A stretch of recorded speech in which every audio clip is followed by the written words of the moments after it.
Bonjour, ici Evelyne Mester, auteure, coach, formatrice et autiste. Aujourd'hui, j'aimerais réfléchir avec vous autour de la notion du rapport au temps chez les personnes autistes. Une fois encore, c'est tout à fait possible que vous, autistes, vous ne ressentiez pas les choses de la même façon que moi. Je partage mon témoignage et peut-être que ça vous parlera et parlera à votre entourage. Donc j'ai lu une fois un article qui disait que les personnes autistes vivaient au ralenti à l'intérieur d'elles. Disons que tout leur semblait aller trop vite autour d'elles et que si on ralentissait, ça pouvait être vraiment bénéfique. Pourtant, j'ai toujours détesté quand ça allait lentement. Moi, on me parlait de méditation. Ah non, c'est hors de question, quoi. Je veux pas rester plantée comme ça sans rien faire. Quand quelqu'un met trop longtemps à faire une phrase, j'ai vraiment envie de la compléter. Quand il faut que j'attende, je supporte pas de rester en place. En fait, je suis pas du tout patiente. J'ai besoin de passer à l'action rapidement. C'est bon, ok, on a parlé de ça un moment. Qu'est-ce qu'on fait maintenant? On y va, quoi. Et j'ai à l'intérieur de moi des pensées ultra rapides qui bouillonnent sans cesse. J'ai toujours un vite à l'intérieur de moi. Il faut faire ci, il faut faire ça, Bref, pour résumer la situation. Alors, pourquoi je vous dis ça? Parce que il y a quelques années, j'ai participé à un stage qui, en fait, s'est déroulé extrêmement lentement. C'était comme un peu une retraite, mais moi, ça n'avait pas été cadré comme ça, donc j'ai vraiment souffert de cette situation. Et puis, au bout de quelques jours, alors que mon conjoint et moi, on était en train de décider d'arrêter ce stage qui ne convenait pas, au moment justement où je remettais le plus en question la lenteur, d'un coup, j'ai senti un bien-être incroyable. J'ai eu l'impression de réaliser qu'en fait c'était hyper bénéfique pour moi. C'est un peu peut-être comme les gens qui commencent le sport, c'est vraiment difficile et à un moment donné ils vont atteindre un palier où ils vont sentir les bienfaits et ils pourront plus s'en passer. Et là, j'étais vraiment scotchée. Pour moi c'était pas possible. Non, je refuse, je suis quelqu'un qui va vite, point, c'est comme ça, je suis comme ça. Et ça m'a fait vraiment réfléchir. Je dis quand même, ça fait 5 jours que je suis dans cet environnement lent et d'un coup j'ai ce bien-être total.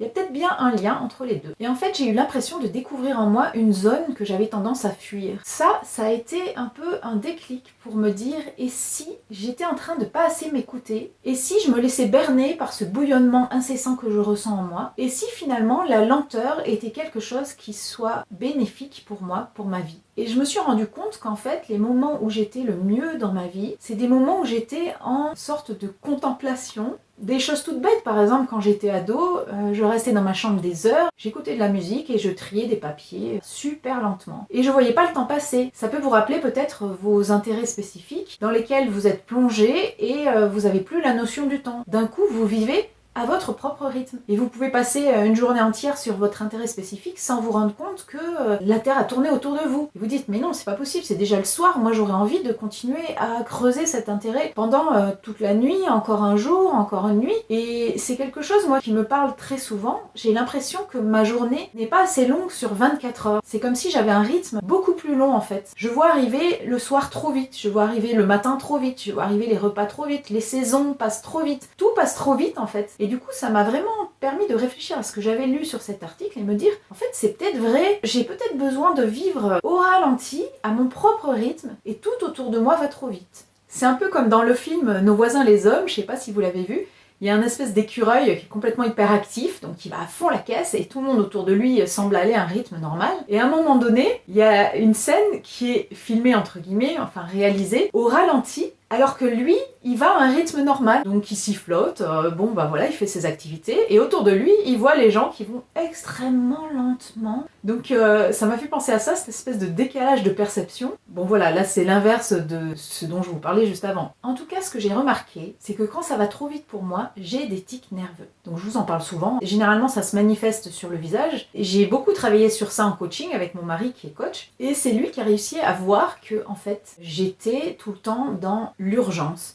C'est comme si finalement mon rythme était lent naturellement et que moi j'essayais de rattraper le temps pour essayer de caser tout dans une journée, de faire tout ce qui est prévu. Et quand la vitesse est imposée par les autres, alors là c'est juste impossible. Mon cerveau s'embrume, je bug complètement, j'ai un brouhaha qui vient dans ma tête pour peu qu'il y ait en plus des injonctions, des demandes, des sollicitations et des choix à faire, des prises de décision. En fait, j'en arrive justement à une tension. Si je vais m'isoler dans la chambre, je regarde dehors, je regarde une belle lumière par la fenêtre et d'un coup je me rends compte qu'en fait, ok, c'est ça qu'il me fallait quoi. Rester comme ça, en contemplation devant quelque chose qui me plaît, qui me fait du bien. Et là, voilà, je reconnecte avec cet espace inconnu en moi, qui peut-être me fait peur, peut-être que je le fuis, et qui en fait est extrêmement bénéfique. C'est ok, j'arrête tout, je fais plus rien. Voilà, je reste là.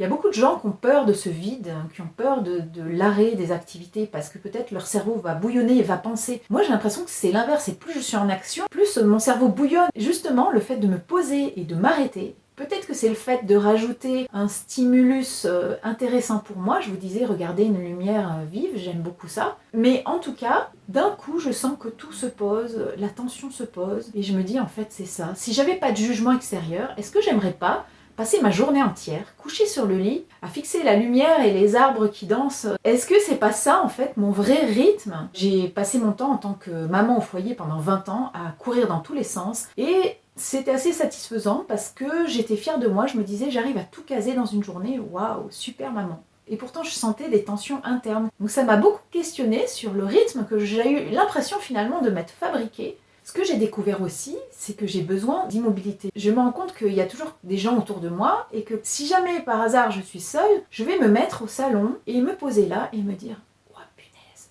en fait il n'y a pas de bruit, en fait il n'y a personne, en fait les objets ne bougent pas » et je vais vraiment ressentir cet apaisement. C'est un peu contradictoire parce que le calme ambiant va me donner un espace en moi pour laisser justement libre cours à toutes mes pensées et y compris envahir l'extérieur. Et comme il n'y a personne à l'extérieur pour me renvoyer d'autres choses, d'autres stimulus, d'un coup mon corps et mon esprit sont apaisés parce que ok, je peux mettre tout ça dans cet espace. C'est comme si toutes mes pensées devenaient d'un coup des petites plumes ou des petits flocons qui vont tomber tout doucement. Et j'arrive ainsi à avoir une vision globale de toutes les pensées qui tourbillonnent en moi, de toutes les sensations. C'est peut-être une façon de reprendre le contrôle qui pour moi, dans mon ressenti, est beaucoup plus saine que de courir partout. Et paradoxalement, ralentir me fait sentir la journée plus longue. Je mets beaucoup moins de choses dans ma journée si je passe du temps en contemplation comme ça. Mais les jours où je fais ça, j'ai vraiment l'impression d'avoir eu tellement plus d'heures dans ma journée. Parce que finalement, ma rapidité d'autrefois, bon, et qui m'arrive encore très souvent, est là parce que les journées passent vite. Donc si d'un coup, elles passent moins vite parce que j'ai ce ressenti de calme et d'être posée, je peux faire plus de choses. C'est bizarre. Et en plus, je suis plus efficace du coup pour caser des choses dans ma journée. Parce que je vais aller vers ce qui vraiment m'appelle, ce qui vraiment m'attire, et ce qui vraiment me fait du bien, parce que j'aurais eu le temps de me poser comme ça. Et souvent, quand je prends ce temps-là, et ben au bout d'un moment, il émerge quelque chose. Ah tiens, j'ai super envie d'aller rédiger mon prochain livre. Ah tiens, j'ai super envie d'aller me promener. Il y a vraiment des envies qui ont le temps d'arriver en fait. Je subis plus ma journée, je la choisis. Ça me permet aussi de remarquer que le monde ne s'arrête pas quand moi je m'arrête. Et je peux m'autoriser de m'arrêter. Et que je ne suis pas si indispensable que ça. Ça peut faire mal, mais ça peut aussi faire du bien. Donc voilà, ça m'a permis de trouver un immense espace-temps à l'intérieur de moi que j'arrivais pas à trouver en dehors. Donc voilà, ça corrobore le fait que, en tout cas moi, j'ai besoin de ralentir sans en avoir du tout conscience à la base, en pensant même qu'il me faut l'inverse.